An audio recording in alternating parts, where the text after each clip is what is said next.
Les affaires comme les TikTok ou les Facebook, là, c'est de la sorcellerie qu'on fait là-bas. Oui, c'est le femme là. Internet, c'est l'affaire, parce que Internet, on dit World Wide Web, la toile d'araignée mondiale. C'est-à-dire là où on parle lancer le Ngambé, Internet veut dire Ngambé mondial. C'est exactement le nom d'Internet. Maintenant, il y a le totémisme de connaissances qu'on appelle l'intelligence artificielle. C'est-à-dire, là, nous avons exactement les trois types. Il y a le Mkwagne, il y a le Kunga et il y a le Nza. Je parle là en tant que quelqu'un qui a été adoubé par les Bamileke et un chef Bamileke m'a laissé son trône. Sauf si aujourd'hui on va dire que c'est parfaitement un ignorant, un stupide pour pouvoir transmettre son école, sa science à quelqu'un qui ne s'y connaissait pas. Et donc quand je vois mes frères qui peuvent prétendre que tout ça ce n'était que le mal, c'est extraordinairement regrettable. Docteur, nous avons dit que le con et les femmes là, n'est-ce pas, se rattachent dans le fait que ce sont des associations, pour moi, essentiellement des malfaiteurs. Voilà, parce que, comme je l'avais dit la fois passée, les avoirs, le pouvoir et la gloire, c'est-à-dire la règle des trois oies, c'est ce qui motive toutes ces personnes, n'est-ce pas, avides de tous ces éléments que je viens de citer. Donc, en mention des aires géographiques, que ce soit du côté de l'Afrique de l'Ouest ou de l'Afrique centrale, nous nous retrouvons avec des agissements un peu différents en fonction, n'est-ce pas, de la culture, de l'histoire, de la socio-anthropologie d'un peuple. Donc voilà ce que je pourrais dire concernant un rafraîchissement des mémoires sur ce thème assez mystérieux qu'énigmatique. Et donc, pour ce qui est du femme-là, il faut décortiquer le mot. Le mot femme-là est composé de... C'est-à-dire que c'est une fusion de deux termes. Vous avez le mot femme et le mot là qui veut dire village, qui veut dire peuple, n'est-ce pas? Mais le mot femme, lui veut dire le moisi, ça veut dire le champ, ça veut dire le carré, ça veut dire le champ. Oui. Donc, quand on dit femme là, c'est un peu comme le village des êtres. Et puis, dans un certain sens, on peut voir que, généralement, quand on stigmatise quelqu'un, on dit qu'on l'a envoyé aux femmes là, c'est-à-dire qu'on l'a envoyé dans un champ d'expression. C'est quelqu'un un peu comme l'esclavage, le femme là. Et puis, ça peut se passer, ça peut être désigné comme un femme là, sorte mystique. C'est-à-dire, on a envoyé quelqu'un qui travaille par devers lui pour le bien d'autre. C'est cela, le femme là. C'est-à-dire, le femme, vous voyez, par exemple, il y a le mot nda ou ndap. La maison. La maison. C'est le nda, par exemple, et quand vous avez beaucoup d'nda en femme, vous pouvez avoir donc le femme là. Ça veut dire que c'est les gens qui travaillent dans un endroit caché. C'est ça, le mot femme là. Maintenant... Un endroit caché, c'est-à-dire caché comment? Caché qui n'est pas vu, qui n'est pas connu des autres. C'est-à-dire, c'est travailler dans un endroit où quelqu'un vous a envoyé quelque part. Vous pouvez être mort ici et vous allez travailler dans un autre monde. Donc, c'est un autre monde, un monde où on exploite des gens. Mais généralement, on utilise un mot plus simple encore. On dit, quelqu'un est entré dans le choix, ou on vous a amené dans le choix. Le choix. Choix. Choix. Choix, ça veut dire étroitesse, ça veut dire un espace. Ça veut aussi dire le réseau, n'est-ce pas? Ça veut dire, c'est un peu comme toute personne qui mène une activité, qui arrive à un niveau à maîtriser les secrets. À un moment donné, on ne peut plus savoir où est-ce qu'il tire sa richesse. Parce que sa richesse est tirée de ses activités secrètes, de ses activités professionnelles. Il y a le secret, n'est-ce pas, de la profession. Alors, donc, il évolue dans un choix. C'est comme les sociétés où les réseaux de renseignement fonctionnent en gardant les secrets. Donc, du coup, on peut imaginer donc une sorte de société réservée, d'espace inconnu des uns et des autres, où il y a une sorte d'exploitation. Donc, du coup, toute personne qui est démarquée dans la société et qui arrive à mener des activités ou à emmagasiner un certain nombre de richesses dont on ne peut pas expliquer la source, il peut être qualifié de quelqu'un pratiquant le femme-là, de quelqu'un pratiquant le choix, de quelqu'un pratiquant ci, ça. Alors, docteur, que c'est forcément négatif, ce chia, ce femme, ce là, ce nda? Non. J'ai dit, quand on dit, on en parle, comme quand on dit vendu aux femmes là, c'est-à-dire quand on dit vendre, ça veut dire que vous n'êtes pas allé vous-même, n'est-ce pas? C'est-à-dire on l'a vendu, c'est-à-dire c'est quelqu'un qui est exploité dans un univers involontairement. C'est de l'esclavage mystique, si vous voulez. Donc, il est vendu. Mais aujourd'hui, ça se passe autrement. Aujourd'hui, c'est-à-dire par le passé, on pouvait dire que quelqu'un a vendu un enfant à 45 francs, à 35 francs, etc. Mais il s'agit des gens qui mènent des activités. Tout à l'heure, il a parlé de Moukwanye et le plus souvent, on parle de Njangi. C'est-à-dire que vous vous retrouvez, chacun mène son activité. Celui qui a un problème, il vient, il vous explique. Et tout le monde réunit sa cotisation, on lui donne pour résoudre son problème. Donc, il a une ressource qui ne lui appartient pas. Les autres ont travaillé pour lui. Mais puisqu'il peut évoluer dans un endroit où des gens sont des gardiens de ressources, on met ces ressources à sa disposition. C'est-à-dire, aujourd'hui, on connaît les banques. Mais dans la société traditionnelle, il y avait toujours les gens qui avaient des réserves, tout comme les chefferies, par exemple, sont considérés comme des greniers communautaires. Alors, on peut prendre les ressources dans ce grenier qu'on met à la disposition de quelqu'un qui s'est révélé avoir certains talents. Alors, il émerge parmi ses amis et commence il évolue. Et on voit qu'il a beaucoup de ressources, il réussit là où les autres ne réussissent pas. On va l'étiqueter, on va l'appeler Danchua, on va l'appeler celui qui a le Moukwanye et tout ça. Donc, il s'agit à un niveau des réserves, c'est-à-dire des gens qui mènent des activités, mais comme on ne peut pas expliquer dans la société ce qu'ils font, on dit forcément il est dans quelque chose qu'on n'est pas connu. Et c'est pareil pour l'Église, pareil pour les républiques, par exemple. Vous voyez, par exemple, si vous prenez aujourd'hui, quand on dit les gens sont dans le choix, ils sont dans ce qu'on ne connaît pas, ils espèrent avoir la richesse dans quelque chose qu'on ne connaît pas. C'est un peu comme on vous vend, par exemple, le rêve, que vous êtes ici, vous souffrez, mais quand vous allez mourir, vous irez dans un monde... Donc on vous présente seulement quelque chose comme ça, et du coup, ça crée une organisation où les gens se réunissent, se rencontrent chaque dimanche et tout ça parce qu'ils espèrent gagner quelque chose. Donc l'Église nous prend aux femmes-là? C'est un femme-là. L'Église, c'est un femme-là, n'est-ce pas? C'est-à-dire que c'est un endroit où les gens ont créé un système dans lequel les autres viennent. Vous voyez un monsieur qui, lui, il a eu une formation et puis il reste chez lui parce qu'il explique un document. Des gens croient au document et chaque mois, chacun vient lui donner de l'argent. Même les partis politiques fonctionnent comme des femmes. Là, vous voyez par exemple les leaders politiques, quelqu'un dit aujourd'hui une chose, demain il dit le contraire. Mais les gens croient en lui, tout ce qu'il dit, on gobe. C'est-à-dire qu'à un moment donné, il fait commerce de votre pensée, de votre conscience. Vous êtes vraiment conscient de ce que vous faites, vous gobez tout ce qu'on vous dit. Y compris les États, par exemple. C'est un femme-là, n'est-ce pas? C'est-à-dire qu'on est resté là, la terre, chacun était dans le coin. Un jour, les messieurs viennent, ils délimitent qu'ici, à partir de maintenant, c'est moi. C'est moi qui arrange la route. Et tout ce que vous allez faire, vous allez me donner une partie. N'est-ce pas? Et il développe ces systèmes, il développe ces insignes qu'il vous donne, il met ces gens et chacun tient. À l'église, on vous menace, c'est la mort. À l'État, c'est l'arme. Parce qu'on a les policiers. Si vous ne respectez pas, on va vous fouetter, on va vous arrêter, etc. Et donc, vous fonctionnez selon ces systèmes. Et donc, ça jusqu'à un ordre mondial qui constitue donc les grands groupes, n'est-ce pas, qui contrôlent le monde. Chacun a fait son système, y compris la monnaie. C'est un forme-là. Vous travaillez chez vous. Un monsieur dit que, bon, quand vous allez faire votre offre, je ne viens pas du Boukas, j'ai dit, bon, comme tu as une chèvre, j'ai 2 régimes, on échange. On vous conditionne de sorte qu'à un moment donné, on va prendre seulement le papier. N'est-ce pas? D'accord. C'est tout système d'exploitation des personnes qui se jettent dans un système, prélèvent quelque chose sur vous, mais vous ne savez, parfois vous ne savez pas que vous êtes exploité parce que c'est devenu un cadre normal dans lequel on voit le plus souvent quand quelqu'un souffre et on dit on l'a vendu dans la petite sorcellerie. N'est-ce pas? C'est ça qui attire l'attention et fait...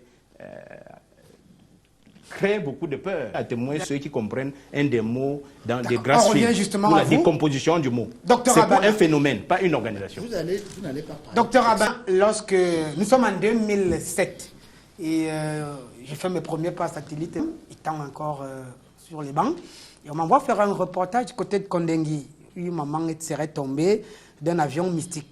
Chose curieuse, elle avait un morceau de viande bien frais. Et elle disait qu'ils sont partis manger quelqu'un, je ne sais pas, dans un village très loin. Et ses amis voulaient prendre sa nourriture et elle a refusé, on l'a jeté. Le sous-préfet à l'époque était arrivé à Kondengui, du côté de Tangnes, Somba. Il y avait une église vieille catholique romaine qui s'est occupée d'elle. Lorsqu'on mangeait la personne, est-ce que c'est possible donc d'avoir ce morceau de viande que la maman avait et que les connaisseurs ont vu que c'était la chair humaine? Ça se passe comment? Oui, le King Nathan, c'est une science qui est très simple pour ceux qui veulent y pénétrer. Ce que vous avez vu est une réalité, parce que nous ne sommes pas, je ne parle pas dans la langue de bois. Quand on dit qu'on a mangé quelqu'un, on te mange normalement. Ce que vous avez vu, c'est la chair humaine. Et parfois, quand on mange, qu'est-ce qui reste? Le grand maître a le cœur. Comme disait Père Minkala, quand on partage, on dit tel prend le cerveau, tel a le cœur. Celui qui a le cœur, si on réussit à reprendre le cœur, tu peux être encore en vie. Ah bon? Oui. Quand on reprend le cœur, on reconstitue encore tous les chairs qu'ils ont mangés. Est-ce que tu comprends? Ce que vous avez vu, c'est la chair humaine. Mais on te découpe. Là-bas, c'est ta chair, mais tu es encore vivant. Lorsque celui-là mange le cœur, tu décèdes. Justement, c'est ce que voulons comprendre. Elle avait tout un gros morceau de le soupe femme à 2007. Parce que c'était un gros morceau de viande. Le king, c'est sa côte part qu'on a donné.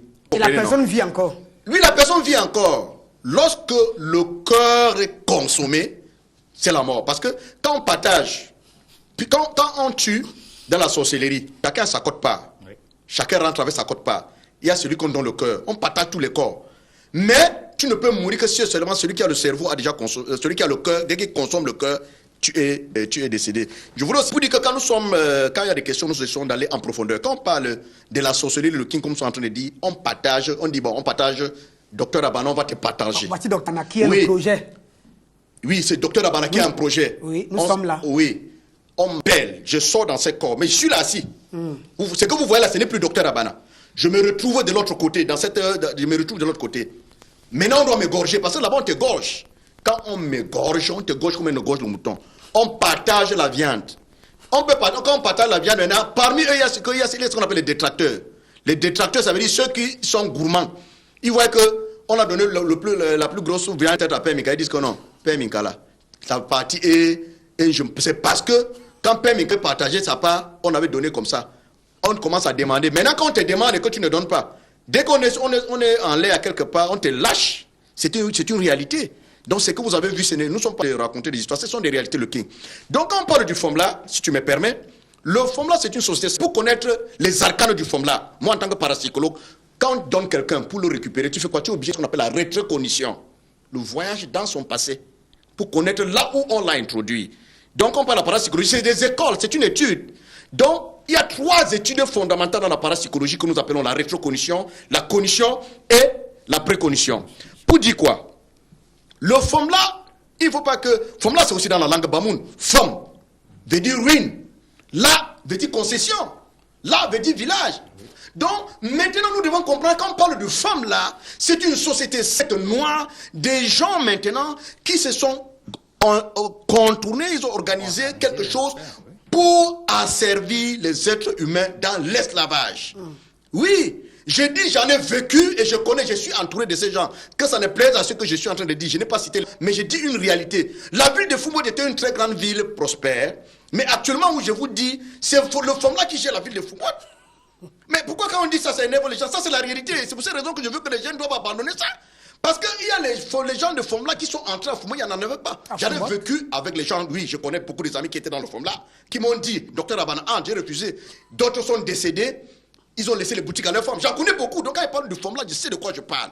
Le FOMLA ne peut pas être quelque chose de péjoratif que nous devons prendre dans sa définition. Dans sa définition réelle, elle est quelque chose de très dangereuse, comme toutes les écoles des mystères. Ce sont des ordres très, très noirs, le FOMLA que vous voyez. Très, très noir. Comment ça se passe pour qu'une personne vivante comme je suis là, sa chair soit, je ne sais pas, à Mbanga Pongo là-bas, dans laquelle vous disiez qu'il y a une femme qui se soit retrouvée dans la cité avec un morceau de viande. Une vieille maman. Voilà, dans les mains. Qui, dit-elle dans son récit, a été éjectée par ses pères puisqu'elle refusait de donner sa nourriture. Voilà. Je rappelle donc que dans les sociétés telles que le FOMLA, quand vous lisez les œuvres, par exemple, de Bakaji Kamwana, il a écrit une œuvre Rescapé de l'enfer. Il explique bien ce qu'il a vécu. C'est un livre de témoignages. Il dit que quand on veut sacrifier quelqu'un dans ce siècle, à l'instar du FOMLA, par exemple, la première chose qu'on va faire, on déplace votre cœur. Première chose. Et il dit une fois qu'on a placé votre cœur, la personne meurt, mais reste dans un état de conscience. Vous allez comprendre où je veux en venir. Ça veut dire que la personne est consciente de tout ce qui se passe autour d'elle. Elle ne peut ni parler, ni bouger, ni réagir, ni se plaindre. Jusqu'à ce qu'on déclare cliniquement sa mort, la personne le voit et le vit, mais ne peut pas manifester. On va faire les rituels de deuil. Quand on va enterrer la personne, à des heures, soit 18 heures, soit minuit, soit 3 heures, la société vont revenir avec celui qui a livré la personne. De manière occulte, ils vont déterrer l'individu. Première chose, il va passer dans une sorte de jugement. Ça veut dire quoi? Ce jugement, c'est qu'on va lui rappeler pourquoi il est sacrifié. Et vous ne sacrifiez quelqu'un que parce que vous avez des liens avec la personne.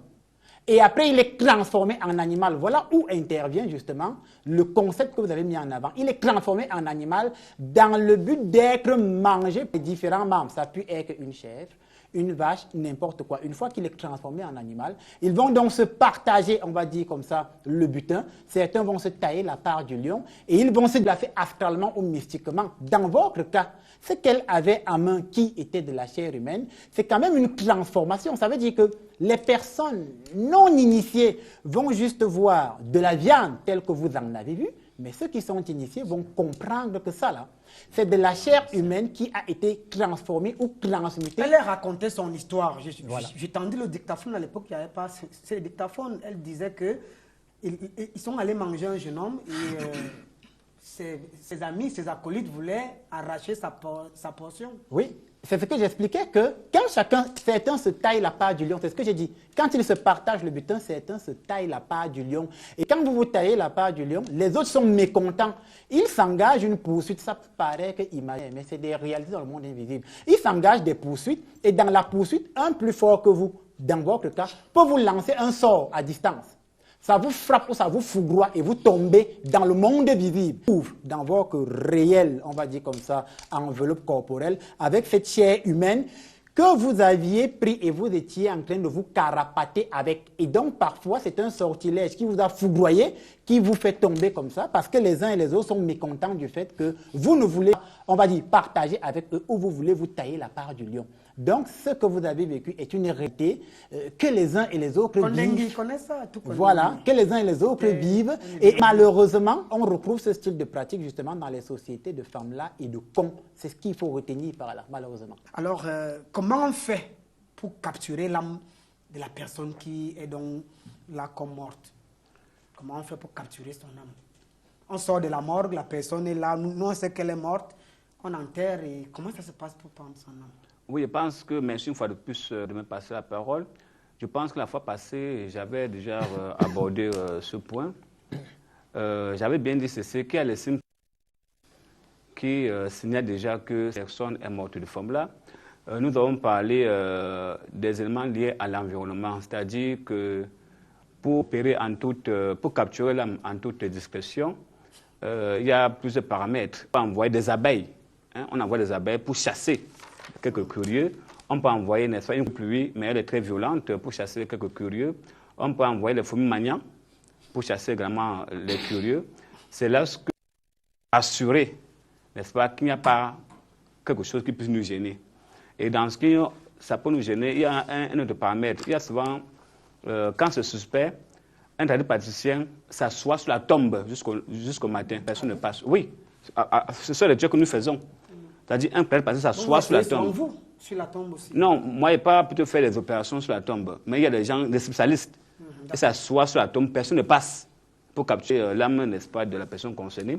Donc, quand, n'est-ce pas, tous ces préliminaires sont respectés, accomplis, maintenant, on passe à l'étape supérieure. J'ai dit par rapport à l'étape supérieure, ça dépend des cultures. Parce que j'ai étudié la société Ogoni du côté du Nigeria. Donc, les mêmes techniques ne sont pas, par exemple, au Cameroun ou chez les Ewe du côté du Go ou les Yoruba, de façon générale, qu'ils soient du côté du Bénin ou du côté du sud du Togo. Donc, de façon générale, je me suis rendu compte que lorsque le cadavre est dans son cercueil, les mystiques, ces personnes terribles, viennent donc notamment et astralement, il faut bien le préciser, et d'aucuns versent certains produits. Voilà, c'est un produit sur la tombe et par contre sur le cercueil. Ça réveille, hein, ça réveille dans le mort. Ce sont des produits chimiques? Bon, nous sommes dans la technologie spirituelle, voyez-vous. Ça, c'est juste spirituel. La technologie spirituelle? Non, on est dans la technologie spirituelle. Voilà, donc, quand on verse dans le produit, alors vous vous levez, hein, vous vous levez et... Étant mort, je me réveille. Vous vous réveillez. Bon, voilà pourquoi je dis que ça ressemble un peu à la résurrection ou encore la zombification. Voyez-vous, ce thème-là s'apparente un peu, mais il y a un peu de légère différence. Donc, quand vous vous levez, il faut maintenant qu'on lave votre cerveau. C'est-à-dire, que veut dire laver le cerveau? Il y a des substances qu'on vous donne, ça joue, n'est-ce pas, sur... Les substances qu'on vous donne quand vous êtes levé. Oui, quand vous vous levez, parce qu'on lave votre cerveau. On lave le cerveau avec des substances qui vont agir sur l'hippocampe. L'hippocampe, c'est quoi? C'est cette zone du cerveau qui est responsable, n'est-ce pas, de la personnalité, de la mémoire et autres. Voilà pourquoi quand vous rencontrez, par exemple, quelqu'un qui a été vendu, il ne vous reconnaît plus, puisque son cerveau a déjà été lavé. Et voilà pourquoi la fois passée, le docteur Abana nous disait qu'il y a des substances qui sont interdites de consommation à cette personne.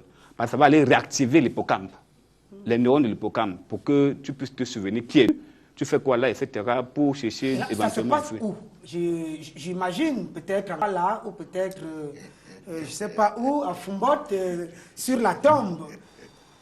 On vient faire ça là, ou bien on t'amène pour te laver le cerveau ailleurs. Ça se passe là directement? Non, nous sommes sur la tombe. Tout le passage, c'est sur la tombe. Mais astralement, bien entendu. Donc, comme quelqu'un l'a dit, les prophètes ne peuvent pas voir la scène. Voyez-vous, voilà pourquoi ils ont pris la peine de chasser avec tous les curieux. Maintenant, ils peuvent donc opérer. À partir du moment où tout est déjà mis en place, maintenant, on vous capture. Et soit on vous capture d'abord, on ne vous mange pas directement.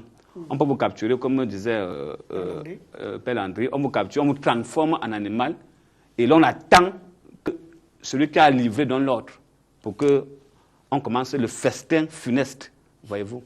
Donc, voilà quelques paramètres qu'il faudrait retenir par rapport à ces phénomènes aussi macabres qu'énigmatiques.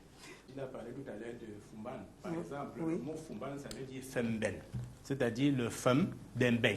Les gens qui occupaient ces villages s'appelaient les bains. C'est quand Charé Yen arrive et ses amis, ils ont fait des bagarres pour occuper les terres, donc ça fait partie des villages qui ont été conquis par Charé Yen. Et on appelle Fumban pour dire femme ben. Donc on pouvait appeler ça femme la ben. Donc femme la dit le vestige là où les gens habitaient.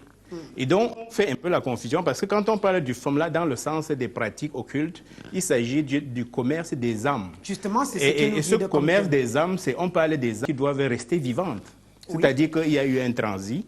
Vous mourrez ici, on vous enterre, mais vous n'êtes pas vraiment mort. C'est parce qu'on a écourté votre vie ici pour exploiter, n'est-ce pas, pour vous exploiter autrement. Donc les gens reviendront après prendre votre énergie pour aller utiliser. C'est là où on parle de femmes là, c'est-à-dire que ce n'est pas qu'il s'agit des âmes vivantes, de l'exploitation. Maintenant, quand vous parlez de viande ou autre, c'est une autre pratique. C'est-à-dire que c'est une autre pratique parce que dans la société, il y a un certain nombre de sciences, si on veut. Et même en commençant par le mot sorcellerie, ça vient de sorcelle, qui veut dire jeter un sort. C'est tout simplement jeter un sort, c'est ce qu'on appelle sorcellerie. Et ça peut être un mauvais sort, tout comme ça peut être un bon sort. Même quand on dit qu'on prie là, on cherche le sort, tout simplement. C'est-à-dire qu'on doit éviter de se faire peur avec les mots. C'est comme femben. Quand vous dites femme là, je vous dis fumban, ça veut dire femben. On pouvait dire femme là ben. Il y a un quartier à Bafoussam qui on appelle femme là, et les gens habitent là. Donc on ne doit pas se faire peur avec les mots. Par contre, il existe des phénomènes comme le vampirisme. Le vampirisme, c'est ce fait-là pour des femmes, et c'est beaucoup plus développé chez les femmes, où on peut se transformer en un animal, en oiseau, ou en une petite en être. À la base, il s'agit là de la science des traitants, mais pour la chirurgie traditionnelle. Alors la question que je vous pose ici, c'est ce qu'on appelle traditionnel. Nous sommes donc dans le femme-là pour ne pas nous perdre, pour ne pas se mêler de pédale. Nous sommes dans ce commerce mystique des âmes. Alors la question est de savoir... L'âme, après, il nous a raconté le scénario. Dès que le mort est mort, on revient le réveiller à travers des potions qu'on connaissait certainement. On lave son cerveau, l'hippocampe est bousillé et on amène le colis à destination. Je vous dis bien que ça se passe astralement. C'est-à-dire que ce qu'il explique là, il fait l'effort d'expliquer des choses, des phénomènes qui se passent, de donner un peu des images, mais il ne peut pas vous expliquer. Parce que si on doit expliquer ce qui se passe, ce n'est pas en français ou en anglais. On peut rester comme ça, je fais les signes des yeux pour expliquer à celui qui comprend et qui peut comprendre. Donc, on ne va pas aller mettre les images sur exactement... Nous sommes dans au cœur des mystères, c'est pour dématérialiser donc ces mystères. Donc, au cœur des mystères, on parle aux âmes. C'est pour ça que, puisque nous, on a essayé de débattre, on débat, et vous parlez de la viande qu'on avait vue à Kondengui. C'est un exemple parmi tant d'autres. C'est pour ça que je veux démêler, c'est-à-dire que dire qu'il y a le phénomène de femmes-là qui est le commerce des âmes. Justement, c'est ça qui nous intéresse. Oui, et je veux séparer, même en allant vers le vampirisme, vous allez voir la chose. C'est-à-dire le vampirisme, à la base, c'est quelqu'un qui a un pouvoir qu'on peut appeler le Ivu, qu'on peut appeler Ndum, qu'on peut appeler une force que vous naissez avec. Et donc, on peut vous initier, développer cette force, qui à la base, c'est une force naturelle, divine que vous avez, pour faire bien aux gens. Intéressons-nous au commerce des âmes, c'est ça qui nous intéresse. Voilà. Je ne sais pas pourquoi vous fuyez le pan là. J'ai dit, c'est-à-dire c'est le tournement de cette force. Justement, donc, c'est ce qui nous intéresse. J'ai dit, c'est le détournement de cette force, c'est-à-dire que vous voulez que je parle de quelque chose, alors que si j'amène, c'est ça la faiblesse de la tradition, c'est que quand on veut vous expliquer quelque chose, on vous amène à comprendre justement. C'est-à-dire, à la base, quelqu'un est doté d'un pouvoir qui doit aider la société. Donc, il y a des femmes qui sont capables, parce que dans sa main, elle est capable d'envoyer une chaleur pour aller brûler un mâle, tuer un microbe. Il y a des gens qui peuvent se transformer pour venir sous forme d'une mouche, pour aller réparer quelque chose dans le corps de quelqu'un pour faire la chirurgie. Ça, c'est pour le vampirisme. À la base, c'est une force. C'est possible. Oui, quand vous allez chez les praticiens, il y en a qui vont vous perdre le temps, tout ça, dire que vraiment on n'a pas vu tel produit, etc. C'est pour que vous soyez, parce que vous devez être interné pour que la nuit, ils viennent vous soigner avec le vampirisme. C'est-à-dire la chirurgie traditionnelle, c'est ça, le vampirisme. Et donc les gens détournent cette science pour aller plutôt créer des problèmes au lieu d'arranger des problèmes. Et les gens, en allant donc faire le vampirisme, où on peut plutôt manger des gens pour se punir. Donc, c'est comme des médecins qui se sont décidés d'avorter des gens, ou alors de plutôt opérer les gens pour créer, changer les places des organes. C'est ça le vampirisme.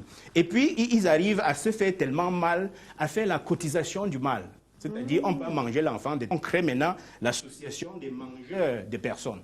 Donc, on fait l'association, on se trouve, on a fait le mal à tel, c'est ton tour aussi. Ils se nourrissent du sang des gens, plutôt parce qu'ils sont au service du mal. Donc, au demeurant, c'était quelque chose de bien. De bien. Tout comme le totémisme, qui est la même chose, mais l'alliance d'un humain avec un animal. C'est-à-dire que le vampirisme, c'est l'oiseau, c'est la mouche. Le totémisme, c'est l'alliance d'un homme avec un léopard. Je comprends qu'ici, il y a une confusion entre la mendication, le famla et le con. Parce que la dame à laquelle vous avez fait allusion, mais monsieur Nathan, je peux venir ici, je peux acheter une orange au marché et je vous mange en mangeant l'orange. C'est possible? Oui, monsieur. En réalité, dans la mendication, on vous suce des énergies vitales. On ne mange... Je ne comprends pas comment les intellectuels pensent une chose comme ça. Parce que même lorsque nous mangeons la viande naturelle, en réalité, ce n'est pas la viande elle-même qu'on mange. On prend des substances nutritives de la viande qui sont les protéines, les lipides, les glucides et tout ce que vous voulez. La viande elle-même en tant que matière va aux toilettes. Un sorcier peut voler l'utérus d'une femme. Cette femme va à l'hôpital, le médecin fait des examens, dit que son utérus est en bonne santé. Mais cet utérus en bonne santé n'a plus d'énergie. Et donc la femme là ne peut plus procréer. On dit qu'elle a été mendiquée. En réalité, qu'est-ce que c'est? On fait un rituel de messe noire. Vous êtes un bêtise, parce que chez nous, par exemple, lors d'un deuil, on peut manger notre membre de la famille en égorgeant une chèvre. Les spécialistes disent que non, ne mangez pas cette chèvre. Donc, c'est des incantations qui sont une transposition. On mange la chèvre et vous continuez à vivre. Parce que les gars se cachent. Ils ne veulent pas que vous tombiez tout de suite. On peut manger votre cœur, vous continuez à vivre, je suis désolé. Il y a des gens qui vivent sans cœur. Mais là, ça veut dire que vous êtes... Le seul instrument qu'on peut manger, vous ne vivez plus, c'est le cerveau. Il y a des gens qui vivent avec la pile à la place du cœur. Mystiquement ou scientifiquement? J'ai dit naturellement. Les médecins nous entendent. Le cœur n'est qu'une pompe à essence. Quand ceci est dit, je voudrais rejoindre le Père Landry pour dire... Qu'est-ce qu'on vend? On vend des énergies. Et maintenant, comme vous voulez qu'on parle de l'âme de l'esprit, c'est une mauvaise... C'est le corps qu'on va amener qui ira travailler parce que voilà un peu la question. C'est une mauvaise lecture. Il faut comprendre une chose. Je ne suis pas mon corps. Parce que quand vous dites corps, là, vous dites corps physique. Oui. Même l'âme est un corps. C'est le corps causal. Le corps physique qui nous intéresse. Comment est-ce qu'il va donc pour aller travailler? Je dis que dans le con, il y a le con chez moi. Je suis donc quoi? Bikwayat. Le con, on n'utilise pas ton corps. On te vide de tes énergies vitales. C'est pourquoi le gars qui a le con, il n'y a pas un groupe de cultivateurs dans son champ. Il continue à faire son champ seul. Sauf que, vous allez vous rendre compte que le travail qu'il effectue en une journée n'est pas le travail qu'un être humain seul peut effectuer. En réalité, c'est un mec qui est rempli des énergies. Donc, il est comme s'il était multiplié. Alors, si vous venez donc vous cacher pour voir qui défriche, est-ce qu'il est possible? C'est lui-même qui défriche. C'est comme si je prends un véhicule 2 chevaux. Je mets un moteur 40 chevaux. Guy Boukas, on va vous reposer notre question. Alors, comment est-ce qu'on passe souvent à retrouver des gens qu'on a vendus dans un village physiquement? Vous savez, ça c'est des histoires qu'on raconte. Moi, j'ai vu en Vongbi en 1980. Vous avez vu. Une maman que sa fille a reconnue en Vongbi. Pour dire, je dis, si vous voulez vérifier qu'on a pris quelqu'un au con, on a dit là qu'on part s'asseoir sur la tombe, on part verser les choses sur la tombe et tout ce que vous voulez. Essayons de garder le cadavre là à la maison, on verra. Il n'arrivera rien. Comment est-ce que qu'on vend concrètement et comment est-ce qu'on peut retrouver un corps de quelqu'un qu'on a vendu, une personne qu'on a vendue, peut-être, c'est pas en quoi, ben on peut le retrouver en vendu. Là-bas, chez moi, là-bas. Je vous dis que de la même manière que la science évolue, quand on parle de l'occultisme, de la science occulte, c'est quand même la science. Il y a 300 ans, on ne pouvait pas transporter une image. Aujourd'hui, on transporte des images. Pourquoi vous voulez que la sorcellerie demeure antique? Donc, il est clair qu'on peut téléporter encore. Parce que nous pouvons nous-mêmes nous téléporter. Donc, on peut certainement téléporter encore. Et si je peux être d'accord avec Père Ninkala, c'est que lorsqu'un mort a survenu, l'esprit est allé dans une autre dimension. Mais je vous signale que je peux charger votre esprit dans un chien et j'utilise ce chien. Tout comme je peux prendre le corps de quelqu'un et j'y charge un autre esprit. Quand quelqu'un a cette capacité, nous disons ce qui nous intéresse scientifiquement, c'est l'énergie. Et donc, de manière énergique, ce qui m'intéresse, ce qui intéresse le sorcier, ce sont des énergies, ce n'est pas ton corps physique. La viande qu'on mange, ce n'est pas, on ne mange pas ton plus grand qu'un bœuf. D'accord, merci. Vous On a la capacité de voler un bœuf quelque part, on le mange. Donc ce n'est pas ton corps qui intéresse les gens. Et on ne mange pas d'abord pour commencer n'importe qui. Voilà la question qui revient, docteur Père Landry.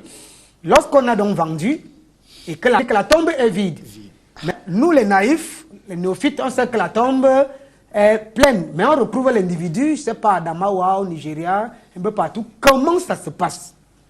Alors, il y a deux choses à distinguer, parce que quand on écoute l'argumentaire des frères panélistes, qui est très pertinent, il y a deux angles à distinguer qui sont tous les deux autant pertinents l'un que l'autre. Je m'explique. Le premier angle de pertinence, c'est que il y a cette vente de l'âme qui ne fait pas intervenir le corps, justement, et on peut prendre cette âme, on la canalise quelque part, on la catalyse, on utilise l'énergie de cette âme pour se dupliquer, pour se multiplier, pour faire n'importe quoi, parce que l'âme, quand même, à l'intérieur de l'âme, il y a l'essence vitale, ce que les métaphysiciens appellent le moi transcendantal. Il y a des métaphysiciens, ils peuvent pagner là-dessus. Donc, il y a ça dans l'âme. Maintenant, l'autre problématique qui est d'autant plus pertinente, mais qui pose vraiment problème, c'est, tout à l'heure, l'initié a parlé de téléportation. Pour que le spectateur lambda comprenne, c'est comme une dématérialisation et une rematérialisation de la matière. Il se trouve que bien que ce soit plus rare, on retrouve aussi quand même ces cas dans certains contextes. Il faudra noter que ceux qui vont faire le rituel mortuaire vont sceller le cercueil. Ça veut dire qu'ils ne vont pas permettre aux uns et aux autres de voir le cercueil. Pourquoi?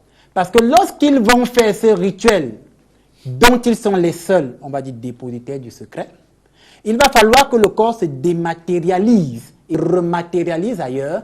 Et je rappelle que bien qu'étant plus rare, c'est quand même réel, bien qu'étant plus rare, mais au préalable, ils vont s'arranger à ce que un individu lambda ne puisse pas poser l'œil sur ce corps, donc ils vont sceller le cercueil et ils sont les seuls dépositaires du secret. de comment cela s'opère. Et voilà pourquoi peut-être dans certains contextes, vous le disiez, M. Nathan, on va retrouver une personne, bien qu'étant morte dans un milieu, on l'appelle, et tout à l'heure le docteur Bingon on le rappelait, et on va trouver que la matière s'est dématérialisée dans le lieu où la personne a dit être morte. Qu'est-ce que ça dit? Je vais chuter par là. Ça veut dire que dans un sens, en fait, la personne n'est pas véritablement morte. C'est comme si on l'a mis dans un état d'hypnose prolongée. Ce n'est pas la mort au sens de la cessation de la vie. C'est comme une sorte d'hypnose prolongée. Et quand ils vont la téléporter, la dématérialiser et la rematérialiser, ils vont la réveiller parce qu'elle n'était pas morte justement. Personne ne reprend vie et ils peuvent s'en servir, on va dire, de manière téléguidée. Voilà. En rappel, c'est pas, vous avez vu la question qui nous crée problème ici. Peut-être qu'on t'a vendu dans l'astral. Maintenant, on vient récupérer le corps physique. Qui convoie cette âme vers son nouveau lieu de travail, vers son nouveau maître? J'ai bien dit dernièrement que ce n'est pas l'âme. Bon, Je répète, je suis en train d'expliquer. Je vous ai dit du non-mort. Vous avez, le professeur a essayé de parler de quelque chose. Ça dit, on t'hypnose. C'est un système d'hypnotisme. Ça dit, tu es non-mort. Ça dit, on t'hypnotise. Mais ce qu'on fait, ce n'est pas tout le monde qui voit. Et ce qu'on a, il y a un sortilège qu'on jette sur toi. Et ce sortilège peut agir sur 4 points. Quand on veut d'abord prendre quelqu'un dans le forme-là, on peut te donner une maladie. Tu deviens diabétique. Pour que les gens croient que tu es mort parce que tu es diabétique. Et directement, tu décèdes. Quand on vient prendre ton corps, on fait, c'est-à-dire il y a une odeur qui sort. Ce qui fait que tous les membres de la famille décident qu'on t'enterre. Tu n'es pas mort. Tu n'es pas mort. Un initié, qu'est-ce qu'un initié entre? Il va savoir que tu n'es pas mort.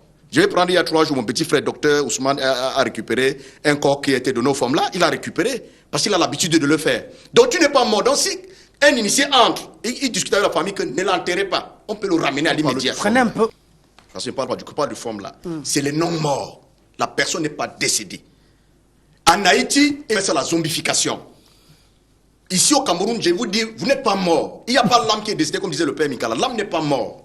Puisque l'âme, tu es vivant, mais tu es mort. On appelle ça le non-mort. C'est un système d'inoptisme. On vous inoptise et personne ne voit ce qui se passe. Vous voulez constater quelqu'un qui est mort dans le forme là. Moi, je prends plusieurs expériences. Vous partez, quand tout le monde dort, vous allez voir celui qui a donné, lui ne dort pas, il reste là à la tente.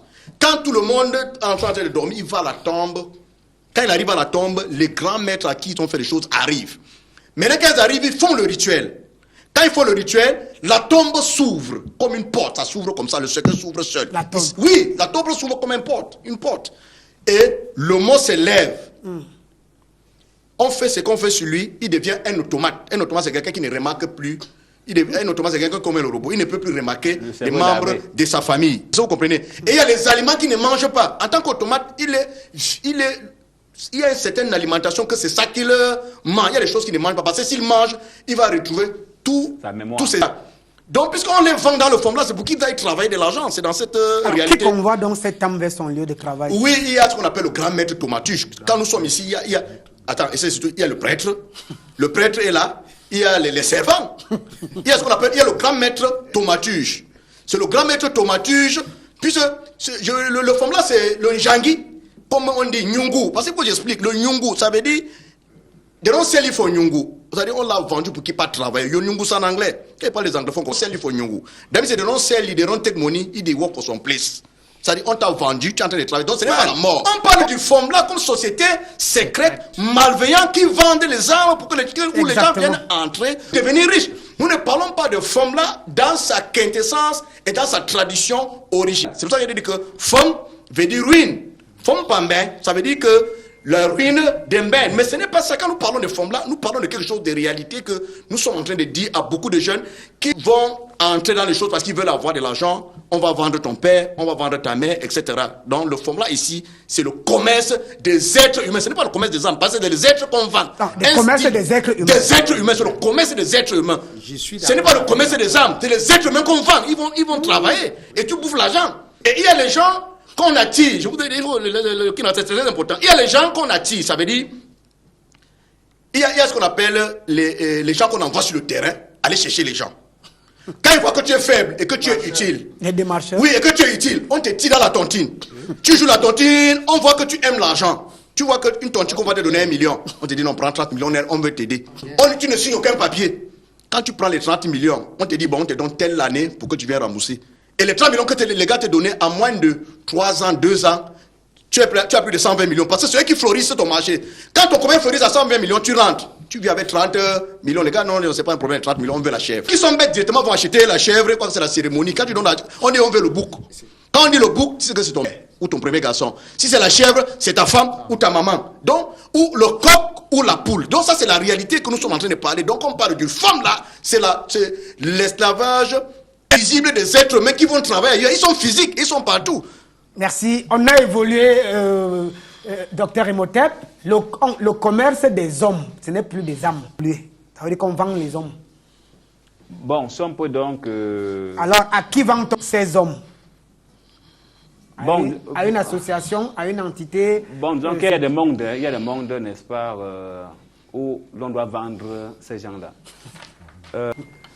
Alors, on vend aux chasseurs. Donc, je vais citer quelques mondes où on peut retrouver ça là. On vend aux chasseurs. On vend aux pêcheurs. Il faut que j'explique comment ça se passe. Tout à l'heure, Dubokas parlait, n'est-ce pas, du fait qu'on peut prendre votre âme. Si vous voulez, une de vos entités ontologiques, il peut faire les termes techniques. Parce qu'il y a trop d'embrouilles. Quand on dit âme, esprit, ça embrouille un peu. Parce que moi. On vend même l'homme, que c'est un commerce des. Oui, c'est ce que je vais vous expliquer là.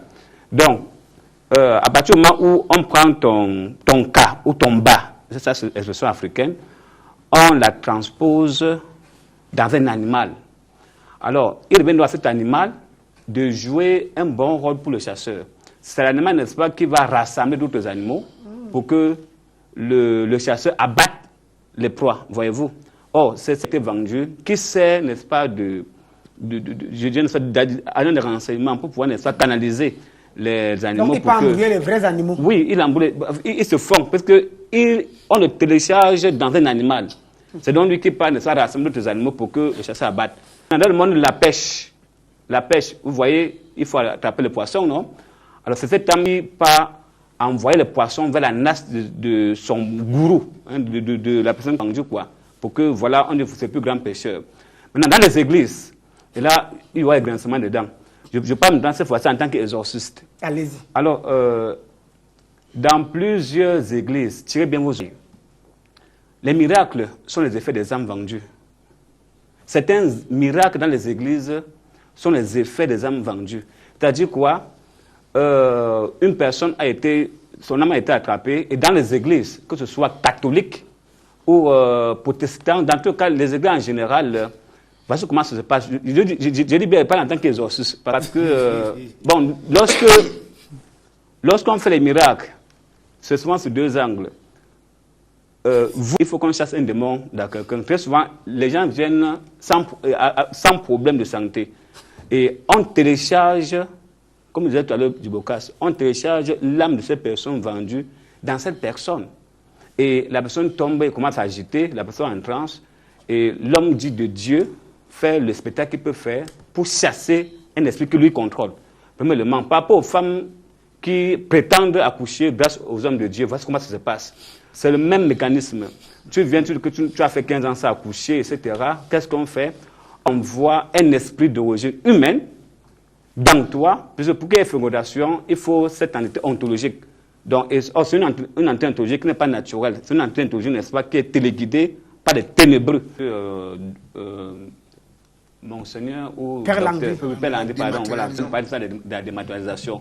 Mais qui réalise ça? Ce n'est pas lui-même. Ah bon? Puisqu'il est contrôlé. On le téléporte. Parce qu'il faudrait que vous sachiez que les yeux de cette personne vendue, c'est la caméra, n'est-ce pas, à travers laquelle les conmènes observent la scène. Voyez-vous? Ses oreilles, c'est le micro. Voyez-vous? Sa bouche, n'est-ce pas, c'est toujours, n'est-ce pas, les éléments de contrôle. Donc, à partir du moment où vous regardez quelqu'un, on vous remarque, ils sont dans leur ordinateur, ils vous ont vu comment on a remarqué la personne. On tape sur le boulon, contrôle quelque chose et vous disparaissez. C'est-à-dire, on vous matérialise. Voilà comment ça se passe. Docteur Kachita, non, je crois qu'il y a, ça dit, il faut dans cette affaire voir à plusieurs niveaux. Tout à l'heure, on dit qu'est-ce qu'on vend. Or, le terme âme, par exemple, désigne quelque chose d'immatériel, mais ça désigne aussi les personnes. Quand on est dans la démographie, on compte, on dit il y a combien de personnes, on dit il y a, le Cameroun a 20 000 âmes. Alors, on parlait des âmes physiques aussi. Donc le mot âme à la fois désigne des personnes physiques aussi, des personnes, la partie immatérielle de l'être humain. Donc dans cette affaire, quand on parle de femmes-là, il faut voir que dans tout ce qui est pratique, il y a ce qu'on appelle le wish, c'est-à-dire il y a le simulacre. Le plus souvent, on trompe l'esprit des gens, on trompe la vigilance des gens.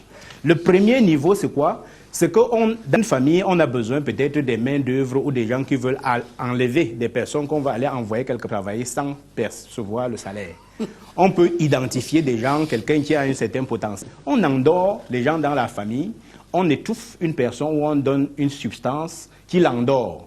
Et puis, ce sont ceux qui viennent organiser le deuil, qui vont veiller même pour l'enterrement et tout faire en sachant qu'on l'a seulement acheté, il est dans le coma. On organise le deuil et après, quand on va perdre de vue, ils viendront retirer la personne pour changer de lieu et l'amener quelque part pour qu'il travaille. Ça, c'est une première forme. La deuxième, tout à l'heure, on a cité les boîtes de nuit. Les gens qui vont boire dans les boîtes de nuit, là, parfois, ils perdent la conscience. On peut venir vous droguer et puis on vous enlève, on va vous faire travailler même pendant 2 mois quelque part. Mystiquement ou physiquement? Je dis physiquement, je parle des choses physiques. Non, oui, je dis, mais la question c'est qu'au moment où vous revenez, on vous fait consommer des substances, vous ne vous souvenez pas de ce qui s'est passé. Quand vous arrivez dans votre famille, le commentaire ce sera quoi? Mon frère a travaillé dans le con, il a disparu, on l'a enlevé, il est allé travailler dans un femme-là. Le femme-là, à première vue, c'est quelqu'un qui est dans un endroit qu'on ne connaît pas. Parce que quand on parle des mystères, c'est ce qu'on ne connaît pas. Ça ne veut pas dire forcément qu'il y a eu des formules très magiques. Encore que les formules très magiques, ce n'est que des formules pour vous qui ne connaissez pas ces formules. C'est-à-dire le magicien n'a pas de mystère. C'est-à-dire on parle du cœur des mystères, c'est le cœur des niveaux de compréhension, le cœur des perceptions, c'est les dimensions. Alors on évolue pour aller à un niveau où on échange maintenant les énergies. Vous voyez par exemple quand on dit que quelqu'un est dans le femme-là, quand il meurt et qu'on soupçonne qu'il est dans le donc il a l'habitude de tuer les membres de sa famille. On va tout faire pour faire l'autopsie. Et le plus souvent, on dit on a vu son corps, son cœur était sous forme de fer ou son cœur était tacheté. On va brûler. Vous allez apprendre que dans les régions, on brûle le cœur de la personne avant de l'enterrer parce qu'on dit s'il meurt et on laisse son cœur, il va continuer à vendre les gens. Ou alors ses amis viendront le voir. Et parfois, on a tué quelqu'un pour le punir, c'est-à-dire qu'il a eu à bouffer les cotisations, etc. Mais on le fait mourir pour le récupérer, pour qu'il aille travailler l'argent qu'il a consommé. Lui-même? Oui, pour qu'il aille travailler, consommer. Et ça peut se faire donc dans le cadre du simulacre où on vient retirer le corps qu'on a dormi, une sorte de résurrection, n'est-ce pas, comme Jésus. Après 3 jours, je ne sais pas, après 4 jours, on vient le prendre là, pour qu'il aille travailler, ou Lazare. Ou alors, on vient faire des pratiques pour récupérer à ce moment-là quelque chose qui est une énergie de lui. Alors, la notion d'énergie, on peut bien comprendre, comme on est au cœur du mystère, que ça existe. Quand on dit qu'on a initié quelqu'un au lakam ou à quelque chose, ça veut dire qu'on prend une personne, on va lui insuffler une âme ou une certaine force. Alors, si on peut ajouter la force à quelqu'un pour qu'il devienne fort, ça veut dire qu'on peut aussi enlever, non? Alors, donc, la prendre quelque part. Je dis, quand on ajoute...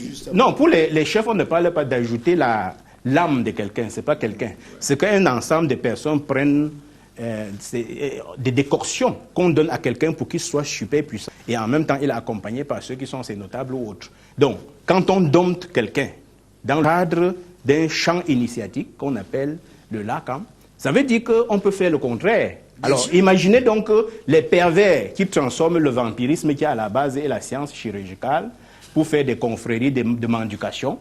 Imaginez aussi qu'il y a ceux qui font le totémisme, ils ont converti maintenant pour devenir des gens forts, plutôt pour aller détruire les animaux des gens. Alors, pareillement, pour l'initiation, on peut aussi inverser et venir donc prélever l'âme de quelqu'un qu'on va donc utiliser pour un certain nombre de choses. Donc, on vend quoi? On a dit qu'on vend les âmes, mais âme ici veut dire à la fois des personnes physiques qu'on peut détourner, droguer, réveiller et exploiter, qui est la partie invisible de la personne, qu'on peut, par des procédés mystiques, soutirer de son être ici et aller utiliser, soit directement ou incarner ce mot, tel qu'il disait, utiliser sous forme d'un champ de pouvoir, ou utiliser pour des gens qui utilisent les serpents ou pour faire les miracles, n'est-ce pas? Maintenant, il y a une autre dimension plus importante qui se pratique beaucoup plus aujourd'hui. Dites-nous. C'est le conditionnement d'une société. C'est-à-dire, on fait un certain nombre de pratiques pour conditionner la société pour que vous travaillez, mais les autres profitent. Ça, on utilise, c'est l'intelligence. Et, par exemple, on dit que quelqu'un a vendu son âme au diable. Celui qui vend son âme au diable, diable suppose celui qui n'est pas le Dieu selon moi, n'est-ce pas? C'est-à-dire quand on dit qu'il a vendu son âme au diable, pour lui, pour certains, lui c'est une entité qui lui donne qui lui fait du bien.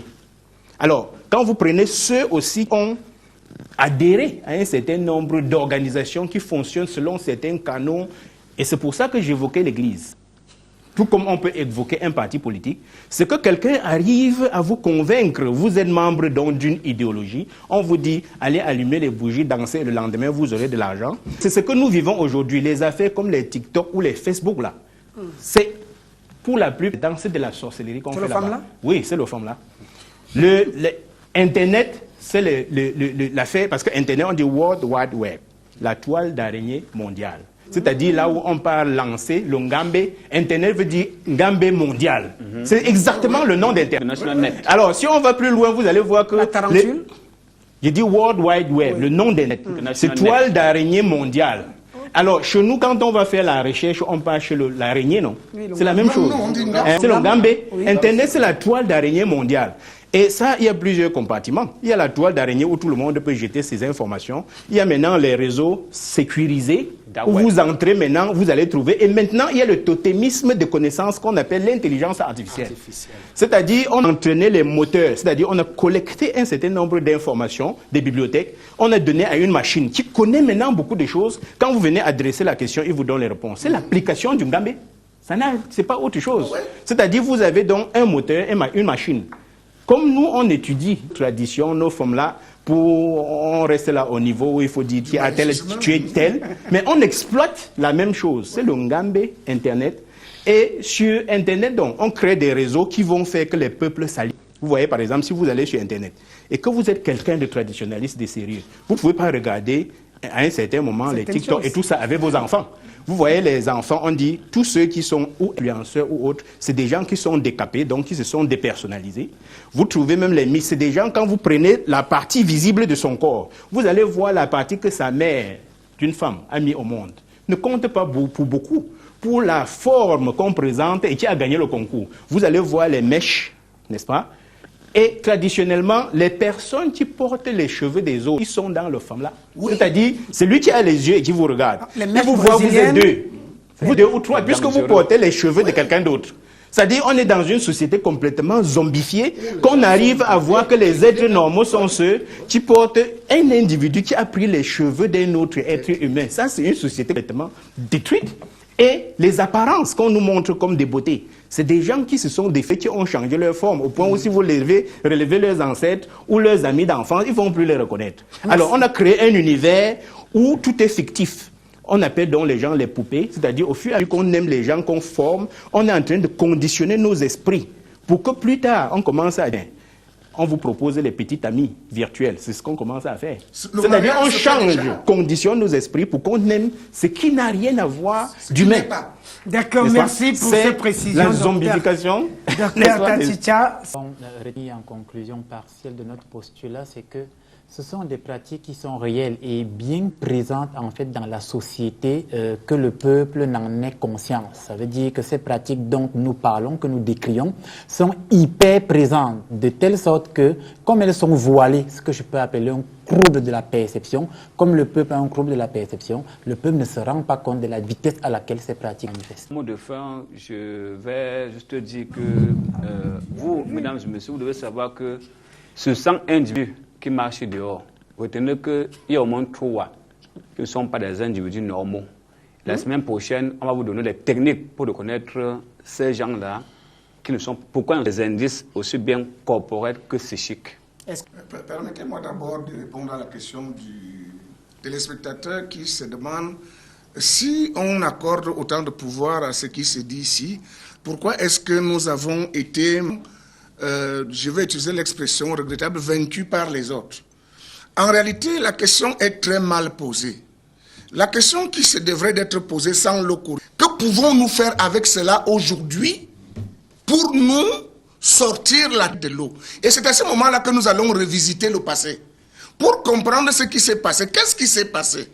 Il s'est passé que, et c'est ce qui se passe encore, Quand vous avez des dirigeants qui sont rosicruciens, qui sont francs-maçons, qui sont écancas, qui sont catholiques, qui sont protestants, mais vous êtes envahis par des traîtres, des nègres de maison qui vendent donc des secrets. Et je voudrais lui dire, pendant que je parle à Yaoundé, que j'en ai contre Atanensama Charles.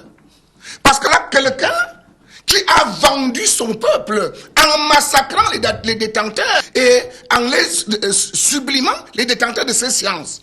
Et donc, à partir du moment où celui sur qui vous pouvez vous appuyer est celui qui dévoile vos secrets, comment c'est parce que quelqu'un dévoile, qu'est-ce qu'il faut faire pour que la balle le transperce? Ce n'est pas parce qu'il pouvait être... C'est ce que nous appelons des nègres de maison. Je rappelle en 30 secondes. Le nègre de maison, c'est qui? C'est un esclave comme tous les autres esclaves. Mais lui, il n'est pas un esclave des champs. Il travaille dans le nom du maître.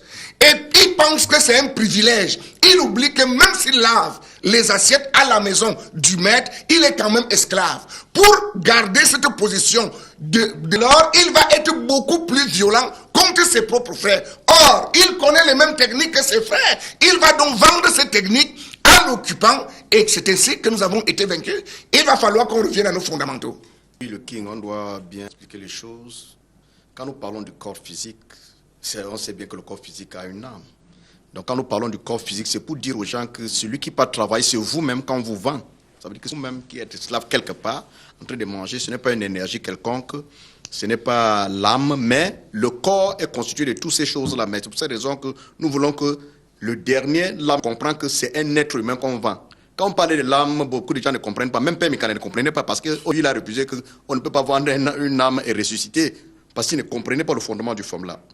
Donc, je crois que je m'arrête à ce niveau pour dire, à jeudi, nous allons aller plus et au-delà de certaines réalités. Merci. Alors, oui, le mot de fin, c'est que il faut tenir compte de ce que on peut vendre une personne dans le forme-là, tout comme il peut avoir des formes-là collectifs. C'est-à-dire qu'on peut prendre toute une cité, comme Yaoundé, dans le forme-là, en utilisant par exemple 2 éléments. Yaoundé, on dit la ville de 7 collines. C'est aussi la ville de 7 trous, c'est-à-dire de 7 chemins ou de 7 voies. On entre à Yaoundé par 7 voies et il y a les monts ou les collines qui sont 7. On peut se positionner là et faire un certain nombre de pratiques pour dominer l'esprit de tout le monde. Et ça, c'est des pratiques à un grand niveau. On peut faire la même chose à Douala, qui est aussi une ville avec une numérologie mystique. C'est la ville aux 9 bassins versants, n'est-ce pas, la ville de Douala. Alors, vous pouvez voir la cosmogonie de chaque ville pour voir comment on peut...